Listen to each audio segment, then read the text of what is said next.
1450 বছর আগে আল্লাহর নবী বলেছে কুল্লু মুস্কিরিন খামর ওয়া কুল্লু খামরিন হারাম, প্রত্যেক নেশাদার দ্রব্য হারাম, প্রত্যেক হারামের শেষ পরিণতি হলো জাহান্নাম।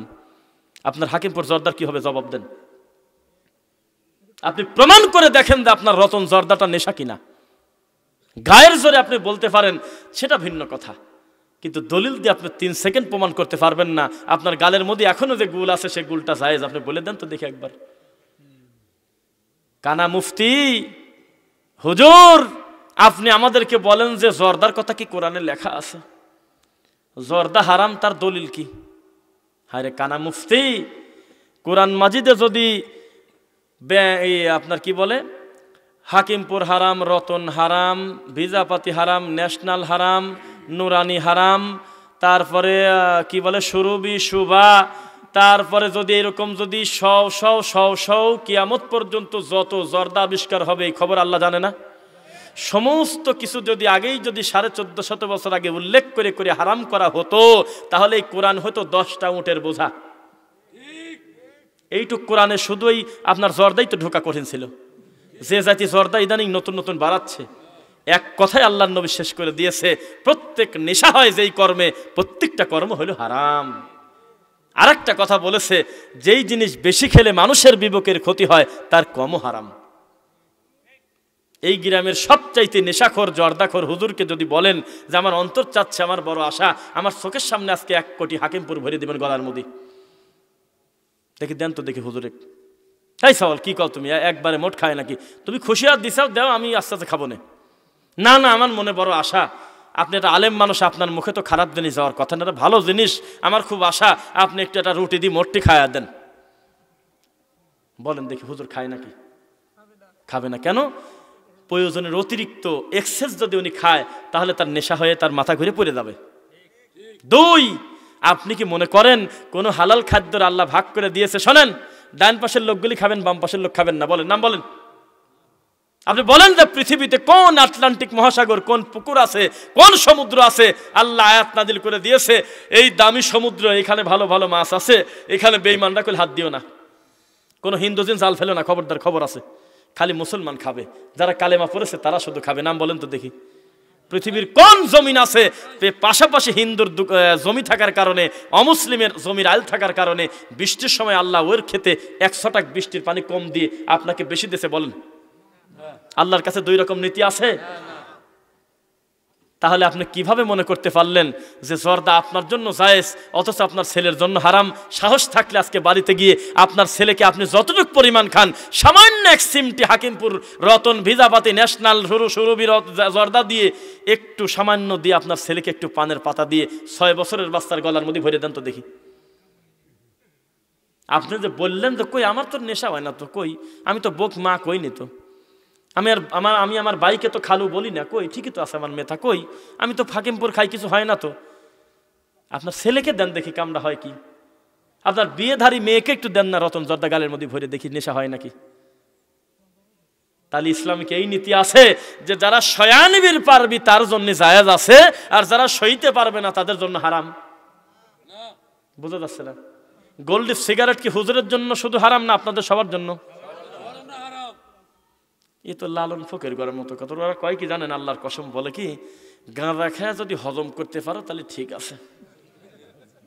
জি আপনি বললেন মানে আমি লেখা দিয়ে দেখাতে পারবো। হয়তো যদি গাঁজা যদি মন ভরে খায় যদি হজম করতে পারো তার দোষের কিছু না। মদ খায় মাতাল না হলে কোনো সমস্যা নেই, খাবে পারো। এটা তো ওদের কথা। আপনি একটা মুমিন, যেই জবান দিয়ে আল্লাহকে এতবার জিকির করতেছেন, তাসবিহ পড়তেছেন, আল্লাহর কাছে কত কিছু চাচ্ছেন, এই জবানের ভিতরে একটা হারাম দ্রব্য কিভাবে ঢোকালেন বলেন তো দেখি। এই কোরআনটা যিনি আমাদের উপরে রহমত করেছেন তার নাম কি? আল্লাহ। আমাদের উপর কত ভালোবেসে গোটা কোরআন দিয়েছে, আর বলতেছে মান করা আবিল কোরআন আবিল হারফ, একটা কোরআনের হরফ খালি মুখ দিয়ে পড়রে বান্দা, ফালাহু আশরু আমসালিহা, প্রত্যেক হরফের জন্য 10টা নেকি দিয়ে দেব। আর আপনার হুজুর মনে করছে আমি তো পারিনি, ওই ছেলে পারে না, কাটি প্যাকেট করে গলায় ঝুলে দিয়ে দেই। কত বড় অসুস্থ হুজুর, বোঝে নাই আল্লাহর কোরআনের মর্যাদাই হলে এই জায়গা পড়লে নেকি আছে, গলার সাথে ঝুলে থুলে নেকি নেই। যত বড় ইমানদার আপনি হন, যত বড় বুজুর্গ আপনি হন, এই কোরআনটাকে চাপায়ে ছোট করে হোক বা এত বড় কোরআন যদি কেউ তাবিজ বানায় অথবা একটা দড়ি দিয়ে পেঁচা বাঁধে যদি গলার সাথে ঘোরে, এর ভিতরে কোনো বুজুর্গি আছে না? মানার ভিতরে বুজুর্গি আছে? মানার ভিতরে। তাবিজ বানায় গলায় রাখার কোনো কাজ নাই। আজকে এখানে বসলাম, বসার সাথে সাথে আপনাদের এলাকার বা দায়িত্বশীল ছেলেরা আমার সামনে বিভিন্ন রকমের ফল দিয়েছে। ফল দেয় না খেতে? এখন আমি যদি মনে করতাম যে একই তো কথা, খাওয়া ঝোলানো তো একই কথা, বরকতের জিনিস খেলে উপকার হয়, তো সুন্দর করে একটা প্যাকেটে করে বাঁধি আমার গলার সাথে ঝুলে দিয়ে দেন। আমি একটু আপেল ঝুলি নিয়ে আমি ওয়াশ করবো, আজকে গলার সাথে কমলা বাঁধি নিয়ে ওয়াশ করবো, গলার সাথে আমি একটু আঙুর ফল নিয়ে ওয়াশ করবো। শরীরে কোনো প্রোটিন আসবে? কোনো উপকার আমি পাবো? ওটা খেলে আমি উপকার পাবো। তো কোরআন মাজিদ আল্লাহ দিয়েছেই হলো তার বান্দা যেন পড়ে। আর কি বলেছে আল্লাহ? ইয়া আইয়ুহাল্লাযীনা আমানু যখন বলবে আল্লাহ, তখন যেন ইমানদার কান খাড়া করে থাকে, এই বুঝি আল্লাহ আমাকে কোনো কিছু আদেশ করবে, না হয় নিষেধ করবে। কপাল কত খারাপ! হুজুরের কাছে গিয়েছেন, হুজুর একবারও বলল না সব সমস্যার সমাধান দিতে পারে আল কোরআন। তুমি বাড়িতে গিয়ে সূরা বাকারার শেষ 2 আয়াত পড়ো, ভয় ভীতি চলে যাবে। সূরা ইখলাস পড়ো, ফালাক পড়ো, নাস পড়ো, আয়াতুল কুরসি পড়ো, সূরা ফাতিহা পড়ো, সূরা মুলক পড়ো, ইনশাআল্লাহ আয়াতুল কুরসি পড়ো, বিপদ আল্লাহ দূর করে দেবে। হুজুর কেন বলল যে 502 টাকা দাও? কি দিন লেখে টান দিন লেখে তাবিজ বইরে গলায় দিয়ে করে চলে যাও। কমলা ঝোলায় রাখলে যেমন 4 পয়সার উপকার নাই, আল্লাহর কসম কোরআন পড়লে আল্লাহ খুশি হয়, নেকি দেয়। কাটি প্যাকেট করে গলায় নিলে 4 পয়সার নেকি নাই, শিরক। রাগ করতেছেন মনে করে? মাশাআল্লাহ, জি জি বলতে থাকি। এখন আবু দাউদের 20,335 নম্বর একটা কথা আছে আলেমদের ব্যাপারে, কি করি বলেন তো? বলবো নাকি? আল্লাহ রাসূল সাল্লাল্লাহু আলাইহি ওয়াসাল্লাম বলতেছে, আল্লাহর কসম আমি মারা যাচ্ছি, তবে আমার উম্মতের জন্য সবচেয়ে ক্ষতিকারক সবচেয়ে খারাপ জিনিস রাখি গেলাম হলো মাওলানা মানুষের। এই হুজুররা খারাপ হবে তার শেষ নাই। আবার আল্লাহ বলতেছে, ইন্নামা ইয়াখশাল্লাহা মিন ইবাদিহিল উলামা, নিশ্চয় আমি আল্লাহকে যথাযথ ভয় যারা করে তারা হলো আলেম। কুল হাল ইয়াস্তাবিল আ'মা ওয়াল বাসীর, কানা মানুষ আর চোকালা মানুষ যেমন, দিন বোঝা একজন আলেম মানুষ আর নন আলেম মানুষ হলো তেমন। হুজুরের কিন্তু বিশাল মান কিনা? আপনাদের এলাকায় খেয়ার আছে দেখছি, এই সমস্ত চাউল দিয়ে ভাত রান্না করে রাত্রিবেলা মোট ভাত ফোরে নাই, সকালবেলা হলে ওই ভাতের নাম বাসি ভাত বলেন না? বুঝতেছেন? বাসি ভাত কিন্তু বাসি হলেও একটু পেঁয়াজ মরিচ দিয়ে সর্ষের ডাল ডলে কিন্তু খালি স্বাদ কমাবাদ দিয়ে বরং আরো ভালোই লাগে, খাওয়া যায় কিনা? কিন্তু 3 কেজি সাধারণ চাউলের ওজন দিয়ে 3-4 কেজি সাধারণ চাউল বিক্রি করে 1 কেজি মানের পোলোয়া চাউল কেনেন, ওই চাউলের ভাত বেঁচে গেলে সকাল করেন কুত্তেও খায় না। হুজুরের প্রচুর দাম, হুজুরের জন্য আল্লাহর কোরআন মাজিদে হুজুরের মর্যাদা ভরা, কেননা সে দ্বীনি ইলম শিক্ষা করেছে, কোরআন শিখেছে, হাদিস শিখেছে, তার মর্যাদা আপনাদের মতো না, বিশাল মর্যাদা আল্লাহর কাছে। কিন্তু এই দামি জিনিস যখন বেদামি হয় তো কুত্তেও খায় না।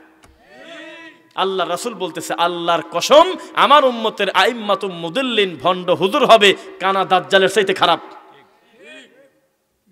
বোঝা যাচ্ছে? আল্লাহর ঘরের কপাল পরা মুসলমান, এই জিনিসের জায়গা হয় না। আল্লাহর ঘরের মেম্বারের পরে এই জিনিসের জায়গা নাই, মকসেদুল মুমিনের জায়গা হয়েছে। আল্লাহর নবীর জীবনী, তার আদর্শ, তার সিরাত, তার রেখে দেওয়া আদর্শের কোনো বই আল্লাহর ঘরের মেম্বারের উপরে পাওয়া কঠিন, কিন্তু বেহেশতি দেওয়ার জায়গা পাওয়া গেছে। যেই বেহেশতি দেওয়ারে বইটা দেন, এমন অকথ্য ভাষায় এমন খারাপ খারাপ ভাষা হাকিমুল উম্মত নামক আশরাফ আলী থানভী লিখে গেছে। বাঙালি হুজুর ধর্ম মনে করে মানুষের সামনে প্রচার করে, প্রায় মানুষের বাড়িতে এই বইটা আছে। এর ভিতরে কত খারাপ নোংরা অসভ্য বাদে কথা লেখা, মুখে আনা পাপ।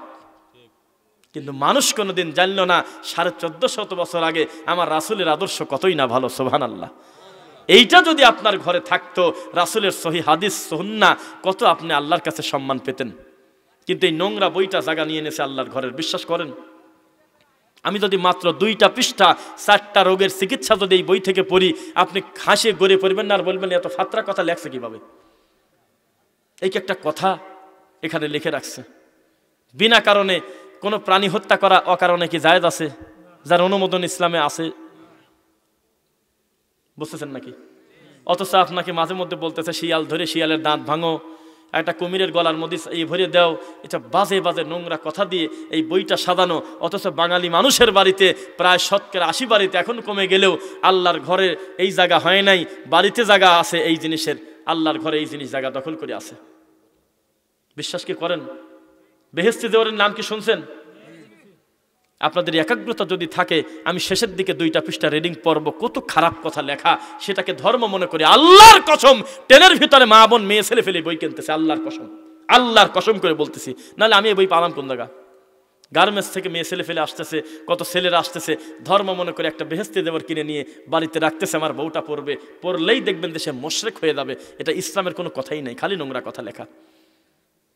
ইসলাম বলতেছে ফাতু হারসাকুম আন্না শিতুম হুন্না লিবাসুল লাকুম ওয়া আনতুম লিবাসুল লাহুন্না। তোমার স্ত্রী তোমার জন্য শস্যক্ষেত পোশাকের মতো, তুমি তোমার স্ত্রীর জন্য পোশাকের মতো, তোমরা তোমাদের মতো করে থাকো। আলহামদুলিল্লাহ। কিন্তু এই হুজুর লিখতেছে শনিবারে এটা করা যাবে না, চাঁদ উঠলে এটা করা যাবে না, অমুক টাইমে এটা করা যাবে না, কত বাদে কথা লেখা তার শেষ নাই। এই জন্যই তো আমি মুমিন, আমি 24টা ঘন্টা আল্লাহর দয়া মনে করি। আমি তো ওদের মতো না। ঠাকুরের কাছে গিয়ে বলতেছে যে গুরুজি, জি মেয়েটাকে বিয়ে দিতে চাচ্ছে আগামী মাসে, দেখেন তো কোনো শুভ লক্ষণ আছে কিনা। গুরুজি বলে বসে দেখতেছি। মেলা সময় ফেরি এরকম আমটা আমটা করি, বলতেছে যে আগামী মাসের প্রথম 20 দিনের মধ্যে কোনো শুভ লক্ষণ নেই। আর আমাদের কাছে পাঠা দেন, আমরা বলবো যে তো বাফার বেটাকে মুখ দিয়ে বললিটা কি? দিবসের দিনের মধ্যে কোনো কুলক্ষণ সুলক্ষণ নাই, প্রত্যেকটা দিবসের মালিক হলো আমার আল্লাহ। এই জন্যই তো আমি মুসলমান। আর এই অসভ্য কুলাঙ্গার খারাপ জিনিস এই বইটার ভিতরে এত এত বাজে বাজে কথা লিখে দিয়েছে, এটাকে ধর্ম মনে করে আমাদের মা বোনদের বাড়িতে আছে। বিশ্বাস করেন? তাহলে কথা কি বলতে হবে কিনা? আমরা তো বলি সমাজে মেম্বার, চেয়ারম্যান, মেয়র, উপজেলা চেয়ারম্যান, এমপি, তারপরে প্রশাসন, যারা দায়িত্বশীল রয়েছে সামাজিক, তাদের কর্ম হলো সমাজে মানুষের বাহ্যিক সম্পদ চুরি হলে তাদের মাল হেফাজত বা তাদের বিচার আচার এগুলো করা। আলেমদেরকে দায়িত্ব দিয়েছে আল্লাহর নবী 1450 বছর আগে ধর্ম চোরকে ধরার। দুনিয়ার গরু চোর খারাপ বেশি না আল্লাহর ধর্ম চোর খারাপ বেশি? গরু চুরি করলে মানুষের গোয়াল থেকে গরু খালি হয়, লোকটার আর্থিক ক্ষতি হয়, কিন্তু ইমান চুরি করলে মানুষের ধর্ম চুরি হয়ে গেছে, জান্নাত হারা গেল। বুঝতেছেন? হুজুরকে দলিলের কথা বললে হুজুর মন খারাপ করে। হুজুর এখনো জানে না আল্লাহর নবী মুহাম্মদ সাল্লাল্লাহু আলাইহি ওয়াসাল্লামের কলিজার টুকরা সাহাবী, উম্মতে মুহাম্মাদের শ্রেষ্ঠ সন্তান আমরা মনে করি আবু বকর রাদিয়াল্লাহু আনহুকে। অথচ তার সামনে আল্লাহর নবী মারা যাচ্ছেন, জীবনে কোনোদিন তার মাথায় আসে নাই যে দেও একটু কুলখানি করেই দাও, একটা 3 দিনের দিন একটা কাম করেই দাও। ওসমান রাদিয়াল্লাহু আনহু, আপনার তো টাকার কোনো কমতি নাই, আমি আবু বকর রাদিয়াল্লাহু আনহু অর্ডার দিলাম, আপনি করেন 600 উট মারেন, 1000 গরু মেরে দেন, 40 একটা করেই দেই। এটা যদি ভালো কর্ম হতো সবচাইতে আগে অনুমোদন দিতেন আমাদের নবী মুহাম্মদ সাল্লাল্লাহু আলাইহি ওয়াসাল্লাম। ইদা মাতাল ইনসান ইনকাতা আনহু আমালু, মানুষ যখন মারা যায় তার আমল বন্ধ হয়ে যায়। ইল্লা মিন সালাসা, 3টা জিনিস চালু থাকে। একটার নাম বলেন তো দেখি। প্রথম কুলখানি আর খয়রাত যেটা হয় সেটার নাম কিন্তু হুজুর কিন্তু প্রথমটা দেয় সাদকা। বোঝা যাচ্ছে না? খয়রাত অনুষ্ঠান মিলাদ এটার নাম কিন্তু হুজুর দিয়েছে সাদকা। কি সাদকা? একটা হাদিস শোনাই, আল্লাহর কসম, আল্লাহর নবী সাল্লাল্লাহু আলাইহি সাল্লামের নাতি হুসাইন, এখনো শরীয়তি তার আসে নাই, ছোট বাচ্চা মানুষ, তাই তো ভুল করে একটা সাদাকার খেজুর গালে দিয়ে ফেলছে। একটা সাদাকার খেজুর গালে দিয়েছে। সত্যি করে বলেন তো, একটা বাচ্চা ছেলে অচেনা কোনো মানুষের ব্যাগ থেকেও যদি না বুঝে একটা জিনিস গালে দেয়, গুনাহ হলো? কারণ ও তো বুঝতে পারতেছে না যে আমার কোনটা আর ওনার কোনটা। এইটুক জিনিস আল্লাহর নবী সহ্য করলো না, লাভ দিয়ে এসে হোসাইনের গলার মধ্যে হাত ভরে দিয়ে টাইনি খুলে বলতেছে তাড়াতাড়ি বমি করো আগে। তুমি কামটা করলে কি? এটা হলো সাদাকা, এটা আমাদের খাদ্য না। মাইকো নিয়ে যাও খায়, হুন্ডা নিয়ে যাও খায়, মেম্বার খায়, চেয়ারম্যান খায়, টাকাওয়ালা সব খায়। খায় মানে কি? গরিব মানুষের কপালে তো কমই জোটে। একবারও বসে নাই, খালি খালি মানুষের শোনা কয়, তোরা কয়বার খাবি রে, তোরা কয়বার দেব? বড় সাহেব করে বসা মরা খাওয়াচ্ছে, হাতের ময়লা খাচ্ছেন আপনি। এটা ছিল কার হক বলেন? আপনি প্রমাণ করেন তো দেখি এটা আমলে চলে। কথা বললেই তো আপনি রাগ করেন। আপনার মুখ দিয়ে একটা ছোট কথা বের হলে আল্লাহর কাছে বিশাল মর্যাদা, কিন্তু আপনার বিশ্বাস হইল না। আপনি অনেক কিছু করতে চাচ্ছেন। লা ইলাহা ইল্লাল্লাহ যদি কোনো মানুষের জবানে শেষ বাক্য হয়, অসুস্থ ব্যক্তি মরে মরে, তার সামনে আল্লাহর কসম আল্লাহর নবী আপনাকে বলতেছে লাকিনু মাউতাকুম লা ইলাহা ইল্লাল্লাহ। ও সুস্থ মানুষ, তোমার বাপ মরা মরা, তোমার চাচা মরা মরা, অতিরিক্ত বাজে কথা বলে, বেশি প্রেশার দিয়ে, ঘন ঘন অনেক কিছু বলে তাকে কষ্ট দিও না। আস্তে আস্তে খালি মাঝে মধ্যে পড়ো লা ইলাহা ইল্লাল্লাহ। আব্বা লা ইলাহা ইল্লাল্লাহ, বড় কাকা লা ইলাহা ইল্লাল্লাহ, বড় ভাই লা ইলাহা ইল্লাল্লাহ, মাঝে মধ্যে একটু মনে করায় দেন। ও যদি কোনো ফাঁকে আপনার বলা দেখে বলে ফেলে, ফাদাখালাল জান্নাহ, সে জান্নাতে যাবে ইনশাআল্লাহ। কিন্তু আপনি কি করলেন? কিরা কোনে আসিস, আয় রে 7 খতম মারিয়ে দেয় আজকে। আপনার বিশ্বাস হলো না যে আল্লাহর এই কথাটুকুনের কত দাম। আপনি বললেন যে শুধু লা ইলাহা ইল্লাল্লাহ বলে যদি নাই শোনে, এই জন্য আপনি করলেন কি 12 খতম বক্সা দিচ্ছেন। আর আমার দেশে কুরিয়ার সার্ভিস আর ডেলিভারি হুজুর বড়া। ওই পিছনে আমার এক ভাই বসে আছে, আমি এখান থেকে বসে বলতেছি সূরা বাকারা চলে যা, চলে গেল। সূরা আলী ইমরান চলে যা, 2019 সালে 9 খতম পড়ছিলাম, চলে যা। 2019 সালের শেষের দিকে 18 খতম পড়া ছিল, বাকি 12টা পড়ে বক্সা দিয়ে দিলাম। ইসলামে কি এসে পরিবহন কুরিয়ার সার্ভিস আর ডেলিভারি সিস্টেম আছে? ওই লোক কোরআনই পড়তে পারে না, বান্দার হক নষ্ট করে, ধর্ম কর্ম কিছুই বোঝে না, একটা ছেলে কোরআন পড়তে জানে না, হালাল হারাম বোঝে না, আর রাজশাহীর হুজুর মিলাদ আছে খালি কাঁদে। তুই কাঁদেস কি কামে রে? তোর চাকরির বয়স মাত্র 6 মাস, এই গ্রামের তো ভালো করে রাস্তাঘাটে চেনার কথা না, সভাপতির মা আমলে তো তুই কাঁদিস কে? সভাপতি আরামে দ্বারা আছে, মানুষে বসতে বলতেছে, চেয়ার আগিয়ে দিচ্ছে, খাজেনদারি করতেছে, ও কাঁদে না, হুজুর খালি কাঁদে। তার মানে 500 টাকা ধরে দিও। ইসলামে এমন ডেলিভারি কোনো সিস্টেম নাই। ইসলাম চায় না যে মানুষ অলস হয়ে থাকুক, ইসলাম চায় প্রত্যেকটা বান্দা আল্লাহর কোরআন পড়ে আল্লাহর দ্বীনের সৌন্দর্য বুঝুক। ইসলাম চায় আমার রাসূলের আদর্শ মেনে মানুষ বুঝুক আমার নবীর মান কত বেশি, সুবহানাল্লাহ। কিন্তু তা যদি না পড়েন, আমি পড়লে আপনার উপরে বক্সায় দেব, উপকার কি হবে? আছে উপকার? নিজে পড়তে হবে, পড়বেন তো ইনশাআল্লাহ। কোরআন এই জন্য কোরআন যে এটা সবচেয়ে বেশি পড়া হয়, সুবহানাল্লাহ। আহারে, একমাত্র কোরআন মাজিদের ভাষা সূরা ইউসুফ 14 নম্বর সূরা, সূরা ইউসুফ। আল্লাহ সুবহানাহু ওয়া তাআলা বলতেছে, প্রথমে কি আছে বলেন তো? আলিফ লাম মিম। আল্লাহ সুবহানাহু ওয়া তাআলা বলতেছে তিলকা আয়াতুল কিতাবিল মুবিন নাহনু নাকুসু আলাইকা আহসানাল কসসি বিমা আওহাইনা ইলাইকা হাযাল কুরআন। নিশ্চয় আমার কোরআনে রয়েছে উত্তম কিসসা, সুবহানাল্লাহ। আপনি না পড়লে বুঝবেন কিভাবে গোটা কোরআনটা কত সুন্দর করে সাজানো, সুবহানাল্লাহ। এ মুসলমান, ক্লাস 5 এর কবিতা এখনো মনে আছে নাকি? হাট্টি মাটিম টিম এখনো মনে আছে নাকি? এখনো তাল গাছ দেখা যায়, মনে আছে? 69 নম্বর সূরা, সূরা ইয়াসিন, 36 নম্বর সূরা, সূরা ইয়াসিন, 69 নম্বর আয়াতে আল্লাহ বলতেছে ওয়ামা আল্লামনাহু শি'রা ওয়ামা ইয়ামবাগি লাহ ইন হুয়া ইল্লা যিকরুন ওয়া কুরআনুম মুবিন। আল্লাহ বলতেছে সূরা ইয়াসিন 36 নম্বর সূরার 69 নম্বর আয়াত, এটা কোনো কবির কবিতা না। হে নবী মুহাম্মদ সাল্লাল্লাহু আলাইহি ওয়াসাল্লাম, আপনাকে আমি কবি করে পাঠাই নাই। কেউ আপনাকে কবি কবি বলে ডাকবে, এটা আপনার জন্য মানায় না। এটা হলো আমি আল্লাহর পক্ষ থেকে উপদেশ এবং পবিত্র কোরআন। বলেন সুবহানাল্লাহ। কত কবিতাই মনে আছে, কিন্তু আল্লাহর কোরআন মনে থাকে না। একটু সূরা পড়তে বললে বলে দেখেন বরিকালে মুখে আসে না। অথচ আগামীকালকে হয়তো আপনার মৃত্যু হবে, আজকে জান যায় যায় অবস্থা। এমত অবস্থায় যদি শোনেন আপনার বাড়ির পাশের প্রতিবেশী 1 শতক জমি কিনবে, আপনি রেডি? যেভাবে হোক তাড়াতাড়ি, যার কাছ থেকে পারো রেডি করে তাড়াতাড়ি আগে জমিটুক ধরো, আগে আমার হাতের কাছের জমি দিন অন্য কারোর কাছে ছুটে না যায়।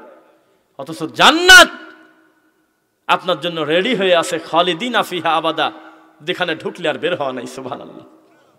জান্নাতে গেলে একজন জান্নাতের বহু আশা আসবে মনে, তাকে জানেন?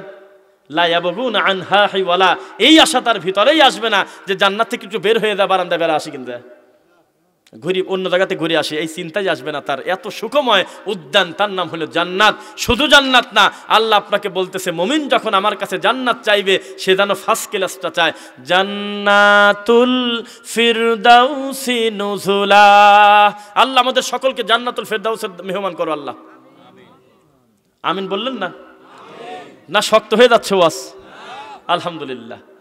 তা আমরা যে কথা বলতেছিলাম, পৃথিবীতে ভাই ভাইয়ের দ্বন্দ্ব, চাচা ভাইয়ের দ্বন্দ্ব, গ্রাম গ্রামের দ্বন্দ্ব এত বেশি চূড়ান্ত কঠিন পর্যায়ে যায় নাই দিন ধর্মের ব্যাপারে। ধর্মীয় জাহেলিয়াত যত বড় যুদ্ধ হয়েছে দুনিয়ায়, পৃথিবীর কোনো মানুষ যদি আমার রাসূলের ব্যাপারে কটু মন্তব্য করে, আল্লাহর কসম শরীয়তের দৃষ্টিতে তার বাঁচার অধিকার নাই দুনিয়ায়। কেননা যে আল্লাহ তৈরি করেছেন তিনি সার্টিফিকেট দিচ্ছেন, আমার নবীর চরিত্রের চাইতে দামি চরিত্র কারো নাই। সুবহানাল্লাহ। এই রাসূল কি এমন করেছে যে তার মাতৃভূমিতে লোকটা টিকতে পারলো না? বলুন, উত্তর দেন। অপরাধটা কি বলুন?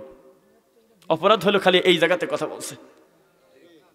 যদি কাকা হুজুর, মাইজি হুজুর, দাদা হুজুর, বুজুর্গানে কেবলা বলেছেন, তাহলে আমার নবীকে আর পথ ছেড়ে যেতে হয় না। কেন?